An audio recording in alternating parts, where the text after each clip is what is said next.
হিন্দুস্তান টাইমসের একটি প্রতিবেদনে বলা হয়েছে 2000 কিলোমিটার পাল্লার কার্ডার 380 নিক্ষেপের পর খোররাম শহর 4 ও খাইবারের মতো ক্ষেপণাস্ত্রগুলো ইসরায়েলের লক্ষ্যবস্তুতে আঘাত হানার পর ইসরায়েল আর আমেরিকা এখন পাগলপ্রায় অবস্থা। এখন আবারও ইরান পরবর্তী হামলার জন্য এমন সব ক্ষেপণাস্ত্রের ইঙ্গিত দিচ্ছে যা আগে কখনো দেখা যায়নি। তাহলে পরের পরিস্থিতি কিভাবে সামাল দেবে ইসরায়েল আর যুক্তরাষ্ট্র, সেই প্রশ্নই সামনে আসছে।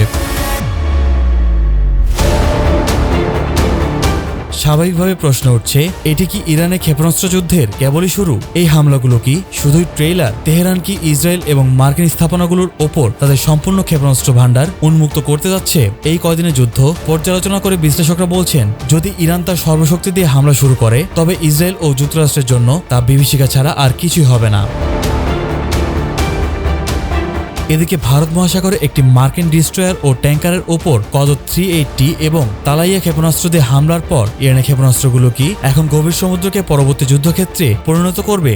এই প্রশ্ন ঘুরপাক খাচ্ছে পশ্চিমাদের মাথায়। সেটা হলে বৈশ্বিক অর্থনীতি যে ভয়াবহ সংকটে পড়বে সেই ব্যাপারেও কোনো সন্দেহ নেই। আবার ইরানের ইসলামিক রেভলিউশনারি গার্ড IRGC ইসরায়েলকে একটি ভয়ঙ্কর সতর্কবার্তা দিয়েছে। 6 মাস গণমাধ্যমে প্রকাশিত প্রতিবেদন অনুযায়ী IRGCর একজন মুখপাত্র বলেছেন যে ইরান একটি দীর্ঘস্থায়ী যুদ্ধের জন্য সম্পূর্ণ প্রস্তুত এবং তাদের ভাষায় আগ্রাসী রাষ্ট্রকে শাস্তি দিতে বদ্ধপরিকর। ওই মুখপাত্র বলেন, ইরান নতুন প্রজন্মের এমন সব কৌশলগত অস্ত্র মোতায়েন করতে যাচ্ছে যা এখন পর্যন্ত যুদ্ধক্ষেত্রে দেখা যায়নি।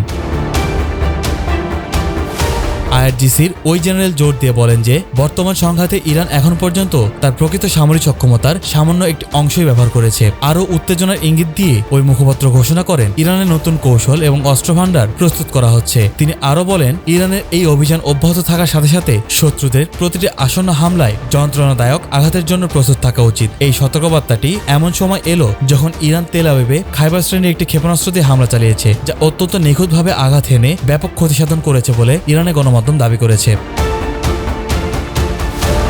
5 মার্চ IRGC জানায় তারা ভোরের দিকে তেল আবিবের প্রাণকেন্দ্রে আঘাত হানতে খোররাম শহর 4 ব্যালিস্টিক ক্ষেপণাস্ত্র ব্যবহার করেছে। একে বিবৃতিতে বলা হয়, এই হামলায় ইসরায়েলের বেন গুরিয়ন বিমানবন্দর এবং সংশ্লিষ্ট একটি বিমান ঘাঁটিকেও লক্ষ্যবস্তু করা হয়েছে। ইরান একটি ভিডিও ফুটেজও প্রকাশ করেছে যেখানে অন্তত একটি খোররাম শহর 4 ক্ষেপণাস্ত্র উৎক্ষেপণের দৃশ্য রয়েছে বলে তারা দাবি করেছে। এদিকে ইসরায়েলের প্রতিরক্ষা বাহিনী IDF জানিয়েছে যে ইসরায়েলের দিক থেকে ধেয়ে আসা বেশিরভাগ ইরানি ক্ষেপণাস্ত্রই তাদের আকাশ প্রতিরক্ষা ব্যবস্থা প্রতিহত করেছে, কিন্তু বিভাগীয় গণমাধ্যম ও সোশ্যাল মিডিয়ায় প্রাপ্ত তথ্য ও ভিডিও ইসরায়েলের দাবিকে মিথ্যা প্রমাণ করেছে।